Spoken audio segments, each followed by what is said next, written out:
A black woman in a $40 sweater extended her hand to the white CEO.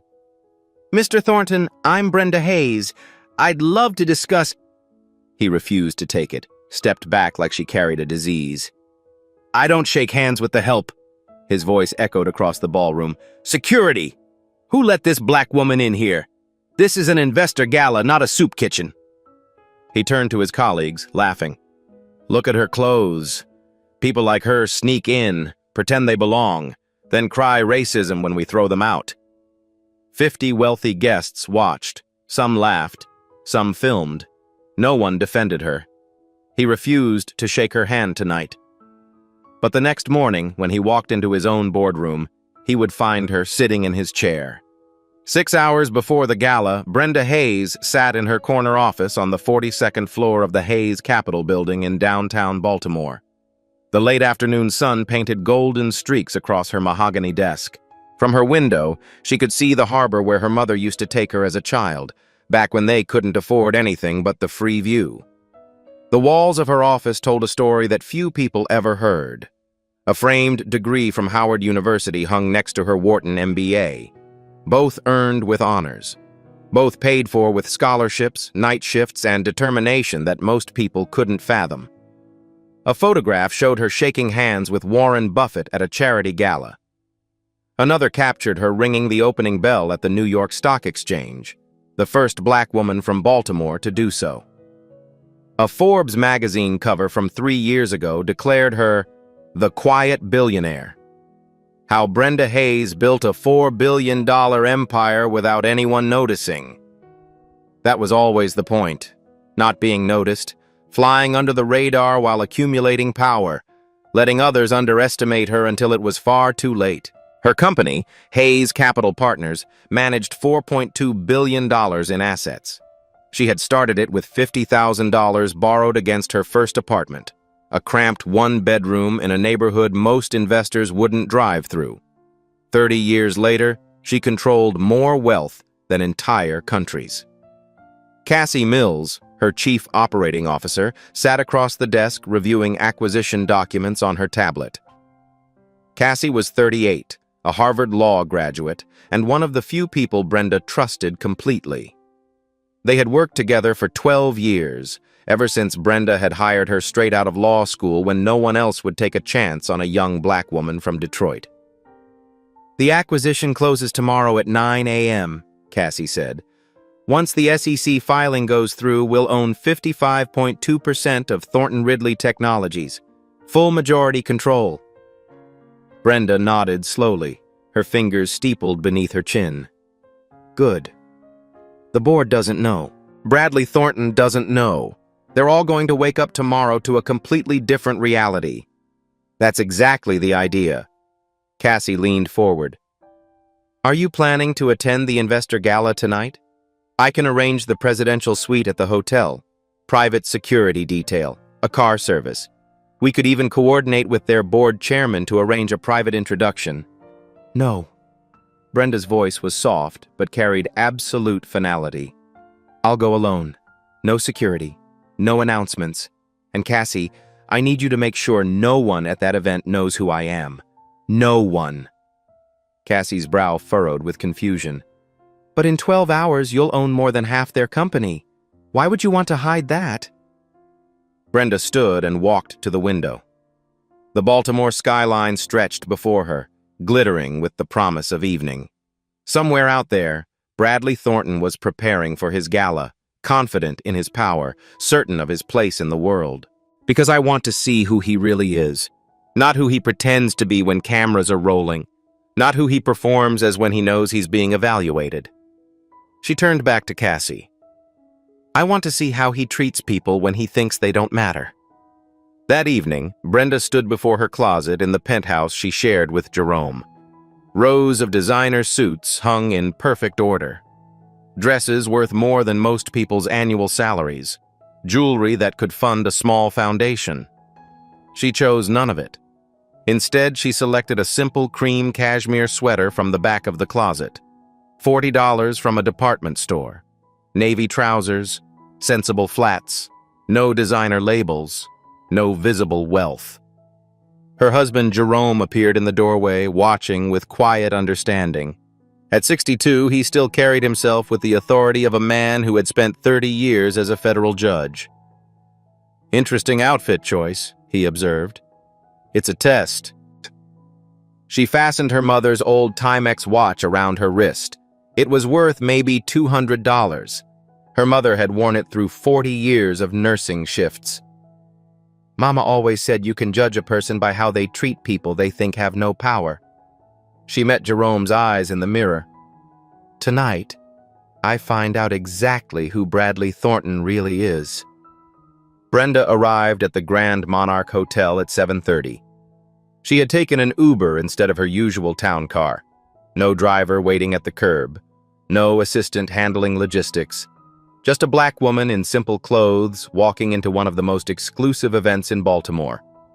The registration desk was staffed by a young blonde woman whose professional smile flickered when she saw Brenda approach. The receptionist's eyes performed a quick calculation. Simple sweater, no jewelry, dark skin. Her conclusion was instant. "Name?" The warmth had evaporated from her voice. "Brenda Hayes.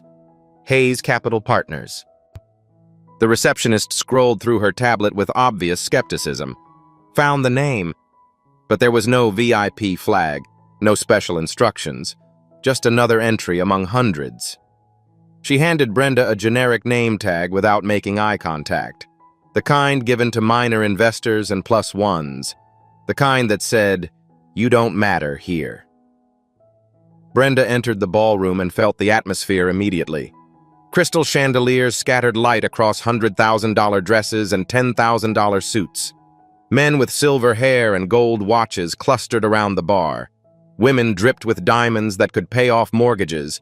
The air hummed with wealth and privilege and the particular confidence that came from never having been told no. Before approaching Bradley Thornton, Brenda spent 30 minutes watching him work the room. What she witnessed confirmed every suspicion and exceeded every fear. She watched him greet a white investor. All smiles. Firm handshake. He personally poured the man's champagne and laughed heartily at what appeared to be a mediocre joke. She watched a female board member approach to discuss something. Bradley barely glanced at her, kept talking to the men, dismissed her with a wave of his hand when she tried to interject. Then came the moment that sealed her judgment.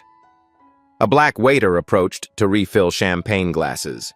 Bradley didn't acknowledge him, didn't say thank you, didn't even glance in his direction. When the waiter moved a fraction too slowly, Bradley's voice turned razor sharp. "Hey, we're not paying you to stand there and daydream. Move it." The waiter lowered his head and hurried away without a word. No one at Bradley's table seemed to notice or care. 5 minutes later, Bradley was laughing with two executives. He made no effort to lower his voice. "Diversity quotas. That's why we can't have nice things in corporate America anymore. HR keeps forcing us to hire people who aren't qualified just because of their..." He made a vague, dismissive gesture. "Background. You know how it is." His companions laughed nervously. One of them glanced around to see if anyone was listening. Brenda had seen enough, but she needed to be certain, needed to give him one final chance. She straightened her simple sweater and walked toward him, her stride calm and professional. This was how any legitimate businesswoman would introduce herself. Polite, professional, respectful. "Mr. Thornton, I'm Brenda Hayes. I've been following your company's AI division with great interest. Very impressive work. I was hoping we might speak for a few minutes about potential opportunities." Bradley turned.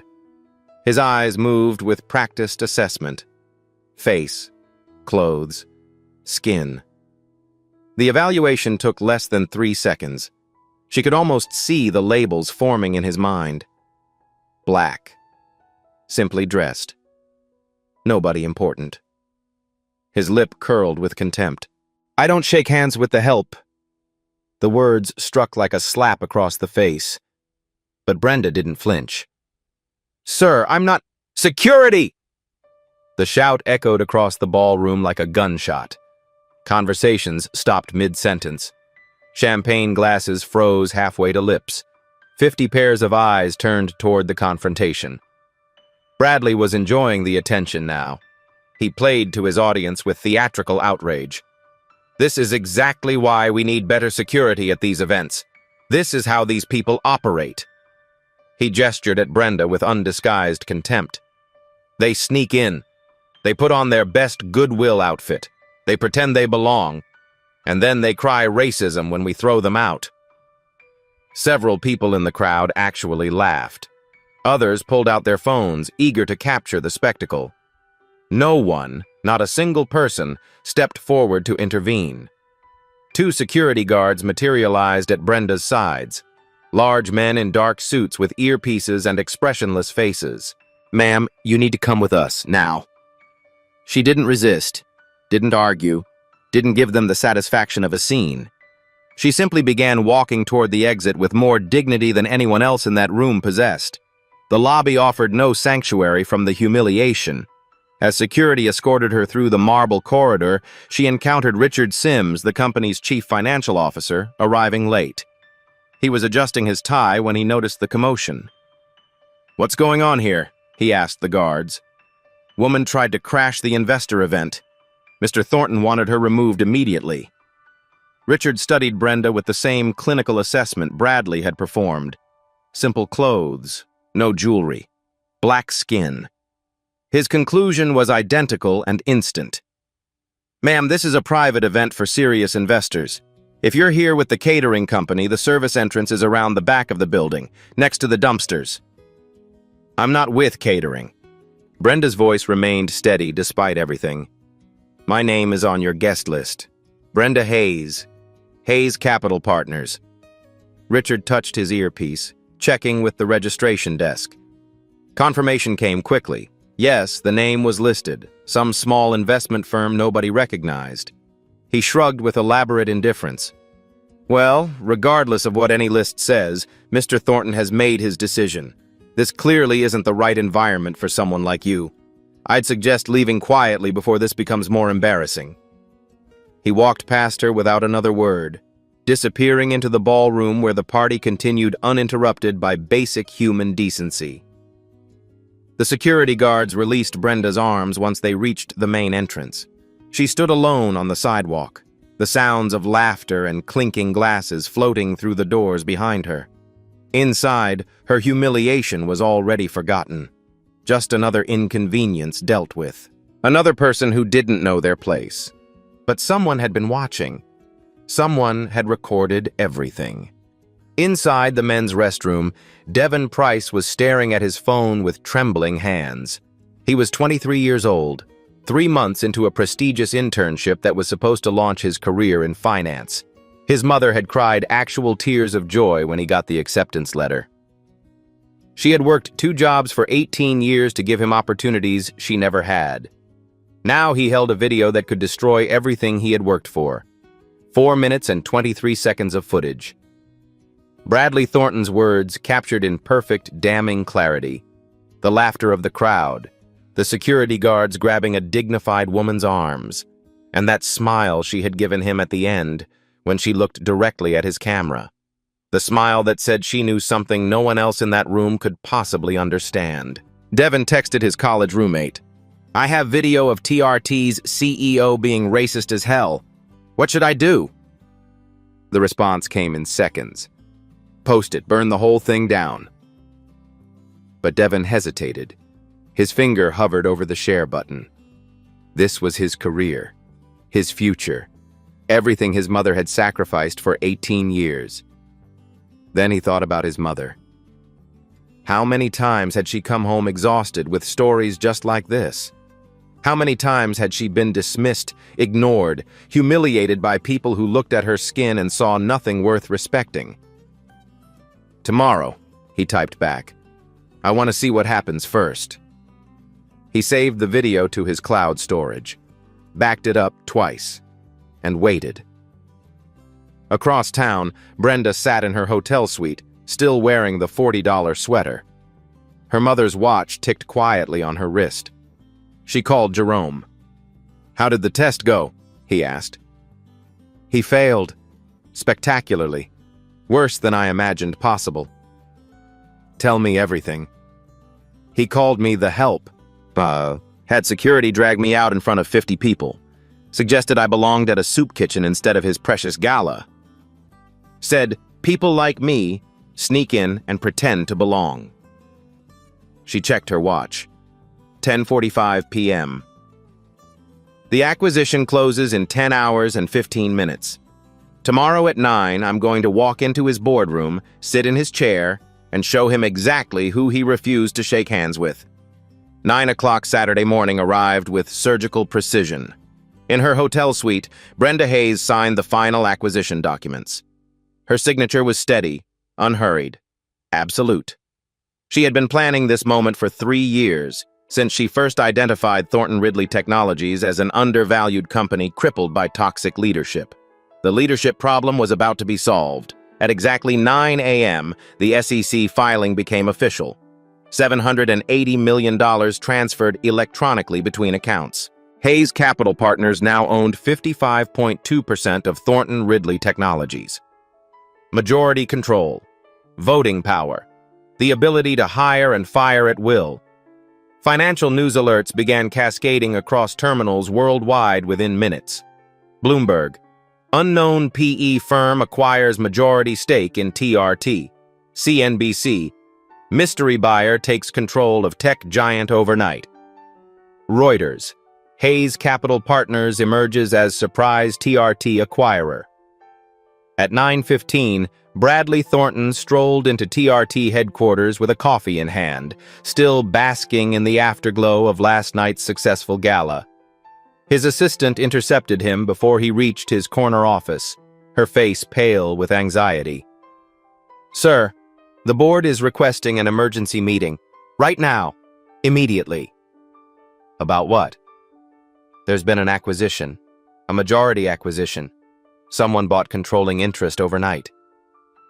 Bradley actually laughed. The idea was absurd.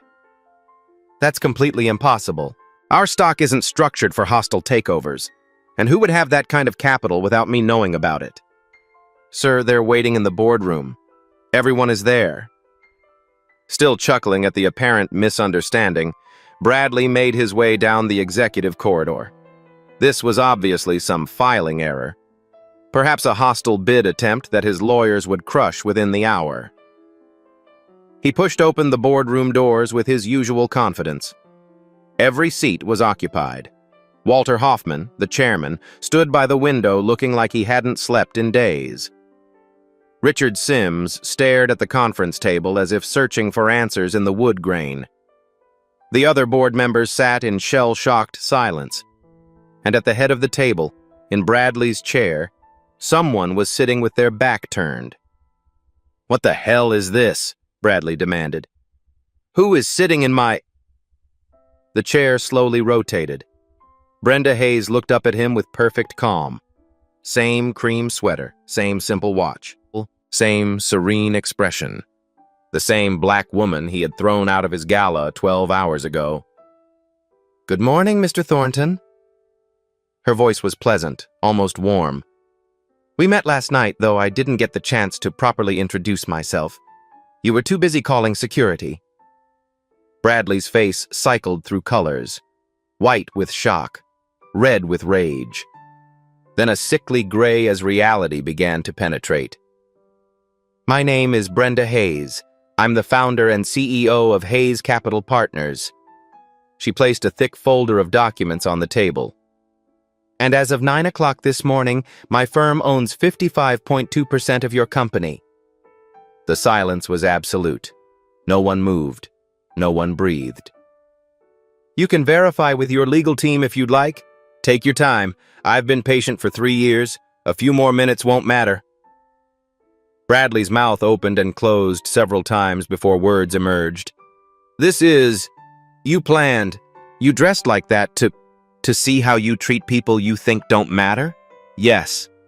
She stood slowly. "You showed me exactly who you are, Mr. Thornton. Now I'm showing you who I am." She gestured at his chair. "And I believe you're standing in my seat." Devin Price posted the video at 9:30 that morning.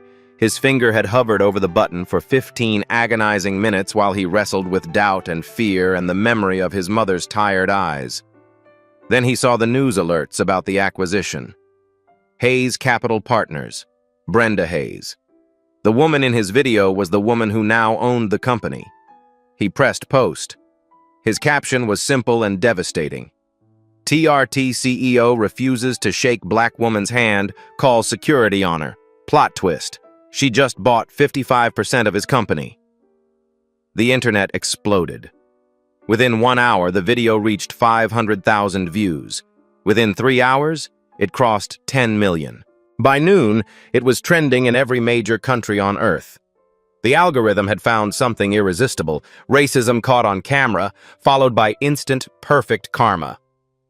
Social media transformed into a tsunami of reaction. Twitter erupted with millions of comments. TikTok flooded with duet videos and reaction clips. Instagram stories spread the footage to every corner of the digital world. The comments were merciless. The way she smiled when they walked her out. She knew. She absolutely knew what was coming. He literally said, "I don't shake hands with the help," to his new boss. "I am deceased." This is the most satisfying karma I have witnessed in my entire life. I've watched it 40 times. That woman is my hero forever. She let him hang himself with his own rope. Brenda Hayes said, "I'll destroy you tomorrow," without speaking a single word. Hashtags began trending worldwide. Number 1, TR Truth. Number 2, Brenda Hayes. Number 3, Karma is real. Number 4, Shake on that. TRT's stock price began its descent immediately. 8% down by noon, 12% by 3 o'clock, 16% by market close. Institutional investors were calling in panic. Financial analysts were issuing emergency revised ratings. The company was hemorrhaging value in real time, millions evaporating with every passing hour. In his corner office, Bradley Thornton sat with the blinds sealed shut against the world. His fourth whiskey trembled untouched on his desk. His phone had buzzed over 500 times in 4 hours. He had stopped looking at it after the first 100. Richard Sims entered without bothering to knock. "We need to issue a statement. Immediately. The board is demanding action. Investors are threatening to sue." "She set me up." Bradley's voice was hollow, disconnected from reality. "She deliberately dressed like that. She knew exactly what she was doing. This is entrapment." "Entrapment into what? Being yourself?" Richard's patience had completely evaporated.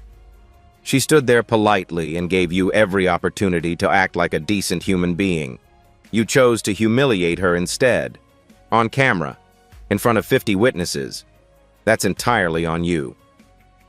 The TRT communications team released a carefully crafted statement at noon. Mr. Thornton extends his sincere apologies for any misunderstanding at last evening's investor event. Thornton Ridley Technologies remains deeply committed to diversity, inclusion, and welcoming all shareholders to our corporate family. We look forward to a productive relationship with Hayes Capital Partners. Social media tore it apart within minutes. Misunderstanding? He literally called her the help. What's to misunderstand? This apology is somehow even more offensive than the original video. Welcoming all shareholders. She owns you now. You don't get to welcome her to anything. Their PR team must be crying in the bathroom right now. Meanwhile, Brenda sat in her hotel suite, watching the chaos unfold with detached satisfaction. Her phone rang constantly with interview requests from every major network on the planet. Statement demands from financial journalists. Commentary requests from social media influencers with millions of followers. She declined every single one. Cassie called at noon, breathless with excitement. "CNN wants an exclusive. Good Morning America offered to fly you to New York tonight. The Today Show, Ellen, Oprah's People. Everyone wants you." "No." "But this is incredible exposure. You could..." The story is telling itself perfectly, Cassie. The video speaks louder than any interview I could give. My silence is more powerful than any statement." She paused. "What I need from you is something else entirely. Tonight's board meeting. I want everything we can find on Bradley Thornton. Every HR complaint, every settlement payment, every document they've ever buried. All of it." By evening, 45 million people had watched the video. TRT's stock had dropped 19%. 3 major pension funds announced they were immediately reviewing their positions. And buried in Brenda's inbox was an email from an anonymous TRT employee that would change everything. "Ms. Hayes, attached are 10 years of HR complaints against Bradley Thornton. 19 cases. $4.2 million in settlements. All buried under NDAs. All hidden from shareholders. You're just the first victim with the power to fight back." Brenda opened the attachments and began reading. Her expression shifted from satisfaction to cold, determined fury. The documents spread across Brenda's hotel suite like a map of systematic cruelty spanning 15 years. She and Cassie had been reviewing them for 4 hours. What they discovered was worse than either had imagined possible. This wasn't about one incident, one bad night, one caught-on-camera moment of racism. This was about 15 years of documented misconduct, 19 victims, millions of dollars paid to purchase silence. A pattern so clear and consistent it could have been drawn with a ruler. The first file contained HR complaints dating back to 2014. 19 formal complaints filed against Bradley Thornton specifically. 15 came from employees of color. 4 came from women reporting sexual harassment or gender discrimination. Every single complaint had the same resolution stamped across the top. Handled internally, which meant buried, forgotten, paid off, erased. Brenda read the first complaint aloud, her voice steady despite the content that made her stomach turn. "Mr. Thornton told me directly that I was a diversity hire and should be grateful for the opportunity to work at a company like TRT. When I objected to this characterization, he said my attitude was exactly why people like me never advance in corporate America. He suggested I should know my place." The signature belonged to Sarah Johnson, former marketing manager. Complaint filed in 2019. Settlement amount, $280,000. Non-disclosure agreement signed under duress of termination. The second file was worse, much worse. Settlement payments organized by year and amount. A spreadsheet of human suffering reduced to numbers. David Miller, 2016. $340,000. Racial discrimination after being passed over for promotion 3 times despite consistently superior performance reviews and client satisfaction scores. Angela Williams, 2018. $520,000. Wrongful termination after reporting Bradley for calling her aggressive and difficult to work with in meetings where she had simply disagreed with his strategy using data and facts. Lisa Morrison, 2019, $450,000. Sexual harassment after Bradley made repeated comments about her appearance and suggested that her career advancement would depend on her willingness to be friendlier to him outside office hours.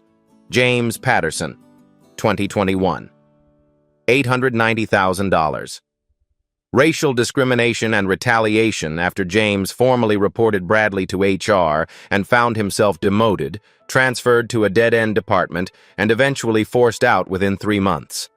19 victims in total, $4.2 million in cumulative payments.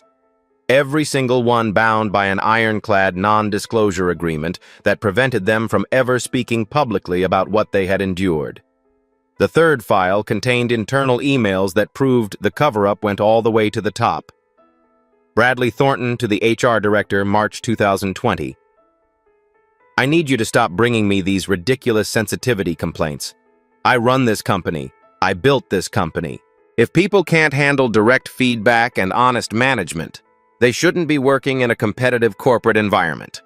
Handle these situations and stop wasting my time. The HR director's response, sent the same day. Understood completely. We'll handle all future complaints internally and minimize documentation going forward. No paper trail. Handle internally. Minimize documentation. Corporate code for make the problems disappear without fixing anything or holding anyone accountable. The fourth file made Brenda's jaw tighten with barely contained rage. TRT's publicly reported diversity statistics claimed 23% minority representation in leadership positions. This impressive number appeared prominently in annual reports, investor presentations, recruiting materials, and press releases celebrating the company's supposed commitment to inclusion and equity. The actual number was 6%. How did they inflate the figures so dramatically? By counting white women married to executives as minority representation. By including a Latino supervisor of the janitorial staff as leadership. By manipulating every category in every possible way to manufacture a fiction of diversity while maintaining an overwhelmingly white male power structure. This wasn't just discrimination. This was securities fraud. Material misrepresentation to investors and federal regulators. Criminal liability waiting to be prosecuted. Cassie looked up from the documents, her face drawn with exhaustion and anger. This is enough to destroy him 10 times over.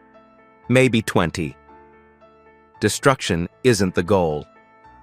Brenda stood and walked to the window, staring out at the city lights without really seeing them.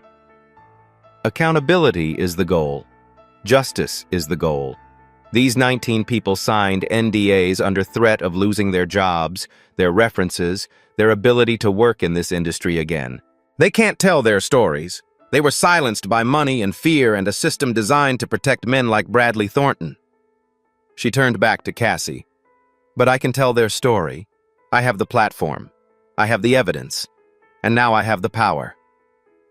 She picked up her phone and dialed Malcolm Webb, an investigative journalist at the Baltimore Sun who had been trying to reach her since the video went viral.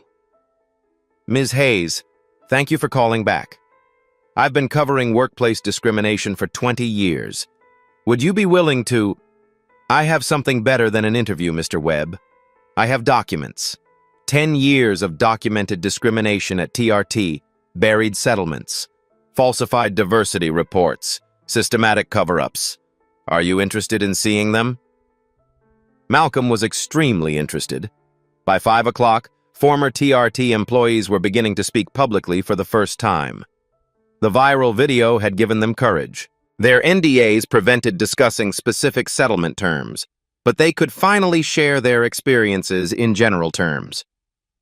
Angela Williams appeared on local news, her voice shaking with years of suppressed anger. What you see in that video, that's the real Bradley Thornton, every single day. With anyone he decides doesn't deserve respect. I lived it for 3 years before I couldn't take it anymore. James Patterson posted a statement on social media that went viral within hours. He told me to my face, and I quote exactly, "People like you should be grateful we even let you in the building.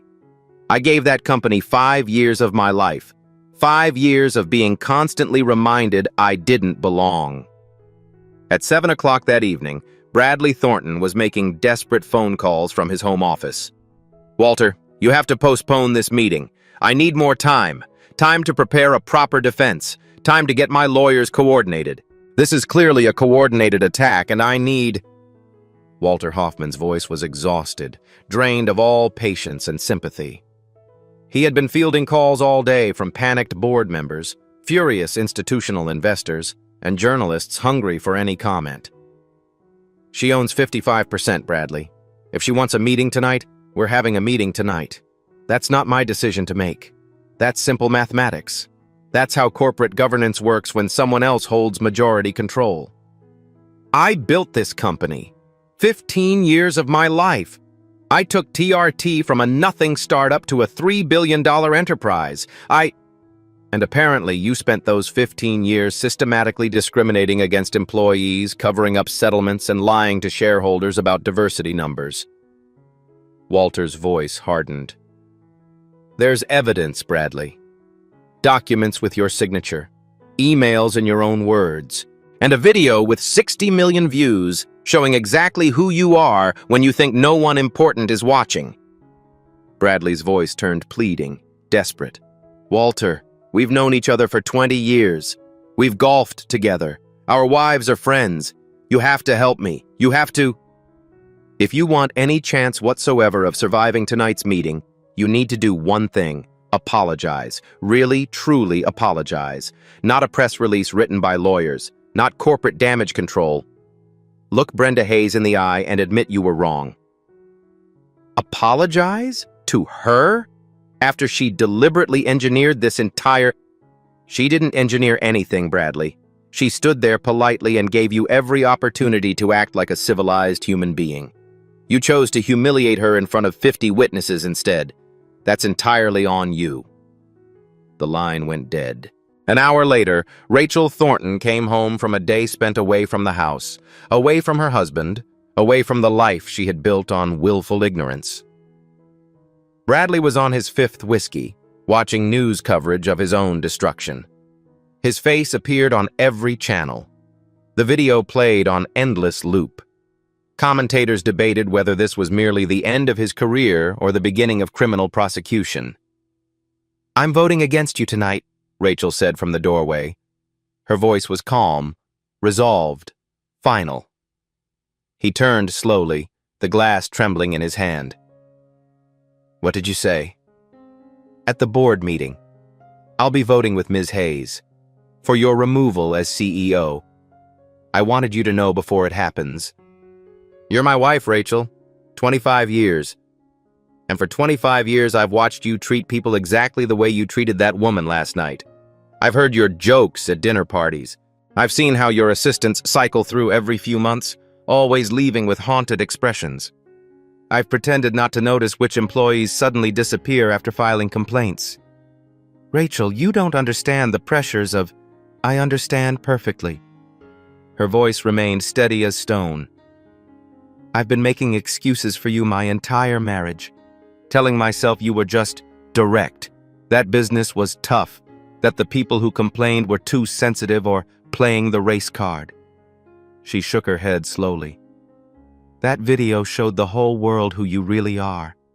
And for the first time in 25 years, I couldn't look away. I couldn't make excuses. I just had to see." "You're going to destroy our family over one incident?" "No, Bradley. You destroyed our family years ago with hundreds of incidents. I'm just finally admitting I witnessed every single one." She walked out without looking back. At 8:15, Brenda Hayes stepped out of her hotel suite wearing a black power suit. Designer. Perfect. Commanding. Her mother's watch still circled her wrist, the one constant between the woman Bradley had humiliated and the woman who now controlled his fate. Jerome walked her to the elevator. "You ready?" "I've been ready for 30 years." She pressed the lobby button. "Every time someone looked at my skin and decided I didn't matter, every time I was underestimated, every time I had to work twice as hard for half the recognition, it all led to tonight." The elevator doors closed. 15 minutes later, she would walk into TRT headquarters. And Bradley Thornton's world would end. TRT headquarters rose against the night sky like a monument to corporate ambition and unchecked power. Normally, at 9 o'clock on a Saturday, the building would be dark and empty. Tonight, every light on the executive floor blazed against the darkness. Outside the main entrance, media had gathered in force. News vans from every major network lined the street. Cameras pointed at the glass doors like weapons. Reporters conducted live shots with the TRT logo glowing ominously behind them. On the sidewalk across the street, a crowd had assembled. Some held signs reading "TR Truth" and "Karma is real," and "We stand with Brenda." Others simply watched, drawn by the magnetic sense that history was being written in real time. Inside the building, the largest conference room had been prepared for what everyone knew would be a historic confrontation. A mahogany table worth more than most people's homes dominated the center of the room. Leather chairs surrounded it like thrones awaiting judgment. Screens lined every wall, ready to display whatever evidence the evening demanded. Board members arrived one by one, each carrying the visible weight of what was about to happen. Walter Hoffman entered first. At 67, he had navigated dozens of corporate crises, hostile takeovers, SEC investigations, shareholder revolts, but nothing like this. His face was gray with exhaustion and something else. Perhaps shame for not noticing sooner. Perhaps fear of his own complicity. Richard Sims took his seat without greeting anyone. The CFO had spent the day doing what he did best, calculating survival odds and positioning himself accordingly. He had quietly reached out to Brenda's team that afternoon, made clear he would be cooperative. Practical men adapted quickly to new power structures. Rachel Thornton arrived alone. She sat at the far end of the table, as physically distant from her husband's usual seat as possible. Her expression revealed nothing, but her presence spoke volumes. Margaret Davis, Thomas Wright, and David Miller filed in silently, taking their assigned seats. These were practical people. They had spent the day reviewing the same evidence Brenda had compiled. They knew which way the wind was blowing. They had made their calculations. Devin Price sat in a corner alongside the 5 journalists Brenda had authorized to attend. He still couldn't believe he was here. 24 hours ago, he had been an anonymous intern trying to survive. Now he was a witness to something that would be studied in business schools for decades. At 8:45, Bradley Thornton entered. He had dressed with obvious care, his most expensive suit, his most authoritative tie, his most confident shoes. He walked with the stride of a man who had spent 30 years winning every confrontation through sheer force of will and privilege. But his eyes betrayed the truth. Red-rimmed from sleepless hours, darting desperately around the room, searching for allies, finding none. He saw Rachel sitting apart from him, saw Devin in the corner, saw the press cameras, saw the empty chair at the head of the table. His chair, now waiting for someone else. "Why is there media here?" His voice was too loud, too aggressive. "This is a confidential board meeting, internal company business." Walter didn't look at him.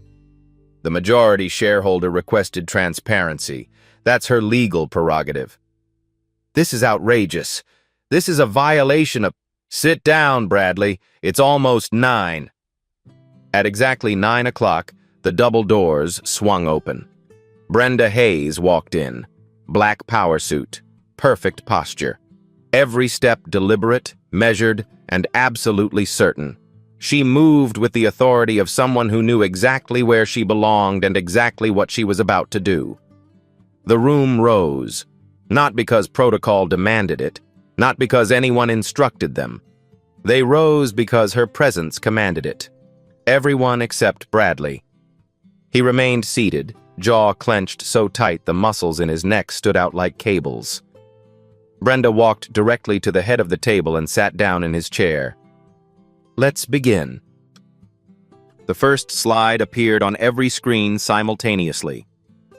Thornton Ridley Technologies, a pattern of discrimination. 15 years. 19 victims. $4.2 million in settlements. Zero accountability. Bradley's face drained of all color. "Before we proceed with any votes," Brenda said calmly, "I believe everyone in this room deserves to see exactly what started this conversation and exactly why we're here tonight."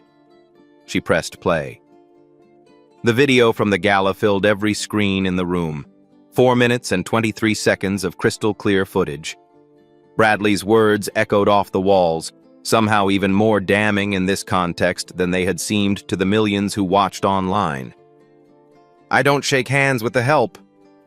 Who let this black woman in here? People like her sneak in, pretend they belong, then cry racism when we throw them out." The board members watched in suffocating silence.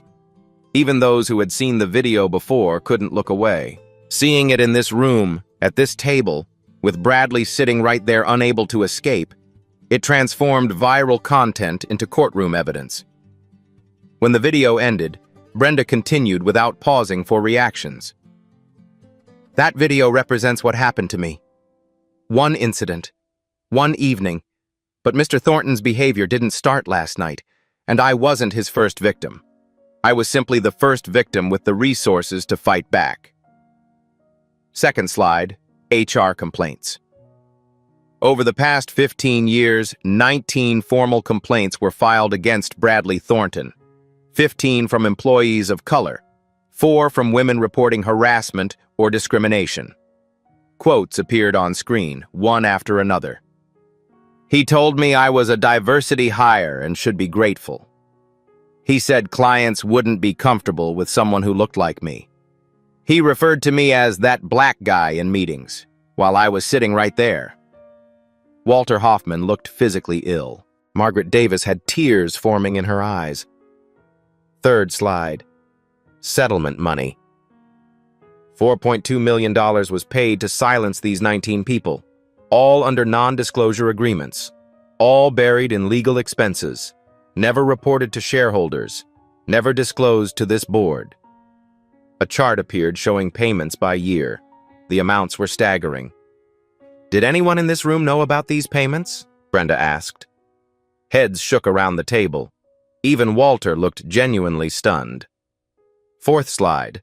Falsified diversity reports. TRT publicly reports 23% minority representation in leadership. The actual number is 6%. The discrepancy was manufactured through systematic fraud. Side-by-side comparison appeared. Public claims versus documented reality. This isn't just discrimination. This is securities fraud. Material misrepresentation to investors and federal regulators. Brenda turned to face Bradley directly. Mr. Thornton, would you like to respond? He stood slowly, grasping for the confidence that had always saved him before. These complaints were all investigated. They were all resolved, every single resolved by paying victims to remain silent. That's not resolution, that's obstruction. The video was a misunderstanding. You deliberately dressed to entrap. Entrap you into what? Brenda stood from her chair. Into treating another human being with basic dignity? I didn't make you call me the help. I didn't make you question why a black woman was allowed in your building. I didn't make you laugh while security dragged me out.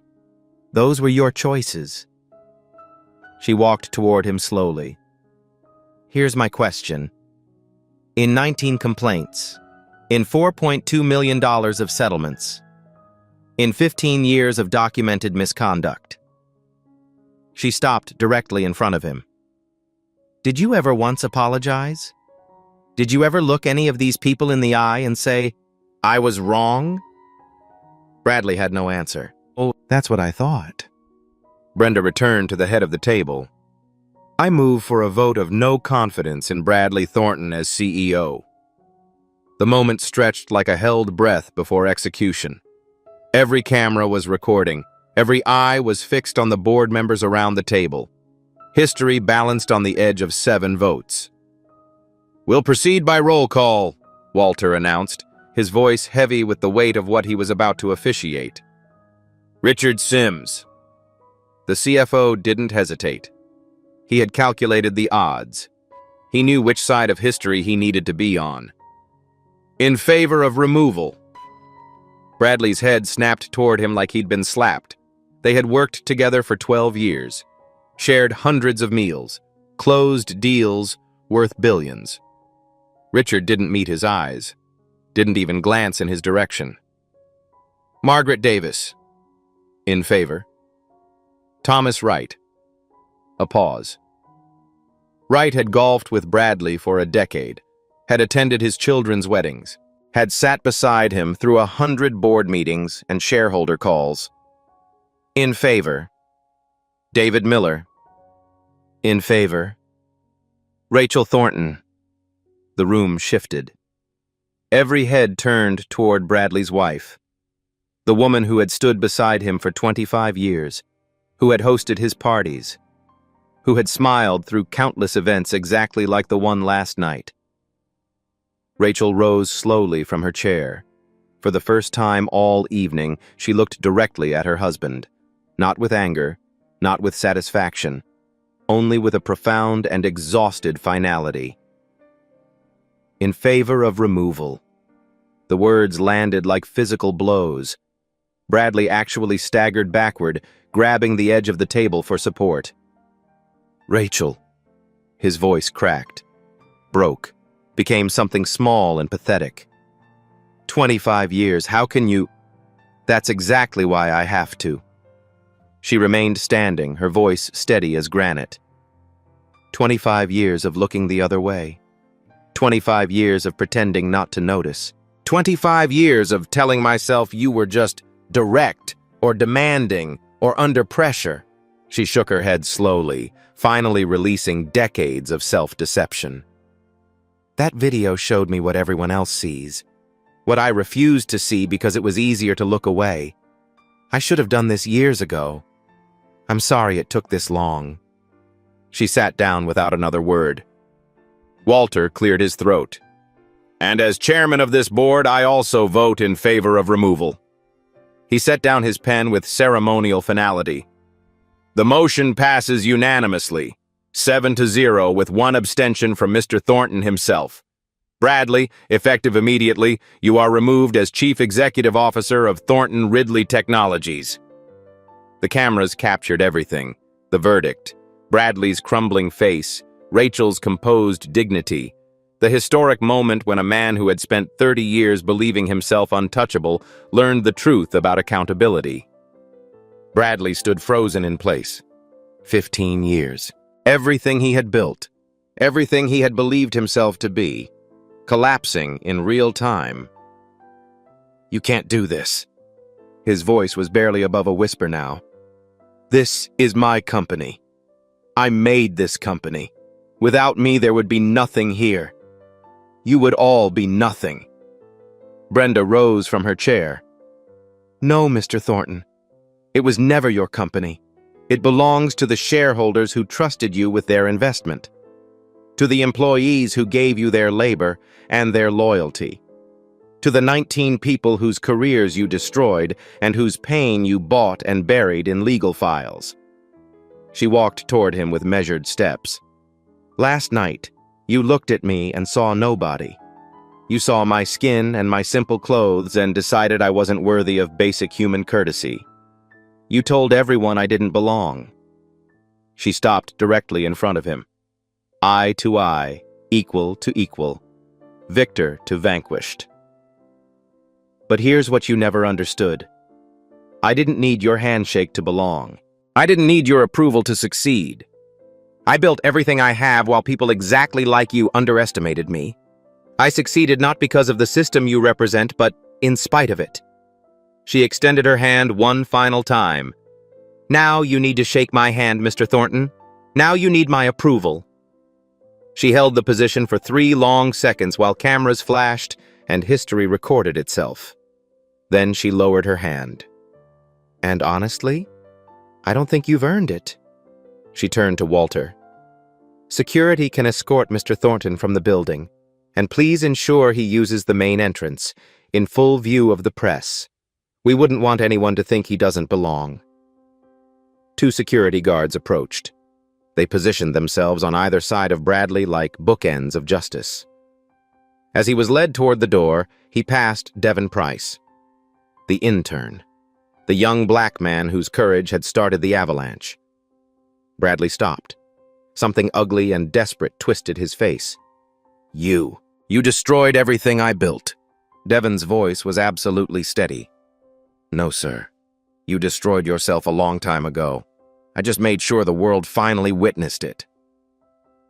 The aftermath came in waves, each one reshaping the landscape of corporate America.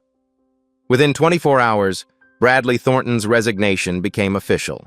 He released no statement, gave no interviews, retreated to his Connecticut estate, a cautionary tale being studied in business schools around the world. Federal investigators opened inquiries into TRT's discrimination practices and falsified diversity reports. 3 executives, including the HR director who had orchestrated 15 years of cover-ups, received subpoenas. Criminal charges were widely expected. TRT's stock, after cratering 22% in the days following the scandal, began a remarkable recovery under Brenda's leadership. Within 6 months, shares reached all-time highs.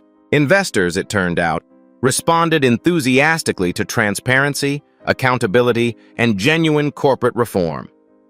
The 19 victims were released from their non-disclosure agreements. A class action lawsuit was filed. TRT settled for $34 million. Each victim received substantial compensation, a formal written apology, and something money couldn't purchase: the freedom to finally tell their stories publicly.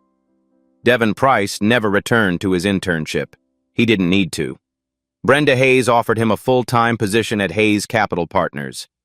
He accepted without a moment's hesitation. 3 years later, he would be managing his own investment portfolio. Rachel Thornton filed for divorce. She donated her entire $8 million settlement to organizations supporting victims of workplace discrimination. When reporters asked why, she said simply, "I stayed silent for too long. This is how I finally speak." 1 month after the board meeting, Brenda sat in her new corner office at TRT headquarters. The building was the same, but everything else had changed. New policies, new leadership, a new culture being built one day at a time. On her desk sat a framed photograph of her mother in her nursing uniform. Beside it, the simple Timex watch that had circled her mother's wrist through 40 years of night shifts. Cassie knocked on the open door. "Devin's here. First day nerves." Devin walked in wearing his first professional suit, looking terrified and exhilarated simultaneously. "Do you know why I really hired you?" Brenda asked. "The video?" "The courage. You had everything to lose and you posted anyway. That's rarer than any degree, and more valuable than any credential." She stood and extended her hand. "Welcome to the company. We have a lot of work to do." He shook it firmly. That night, Brenda stood alone at her window, watching city lights flicker below. Her phone buzzed. Jerome. "Your mother would be proud." She touched the watch on her wrist. "I know. That's what keeps me going." If this story moved you, leave a comment. Have you ever been completely underestimated by someone? What happened when they discovered the truth? Share this with anyone who needs to remember. Karma is patient, but karma is real.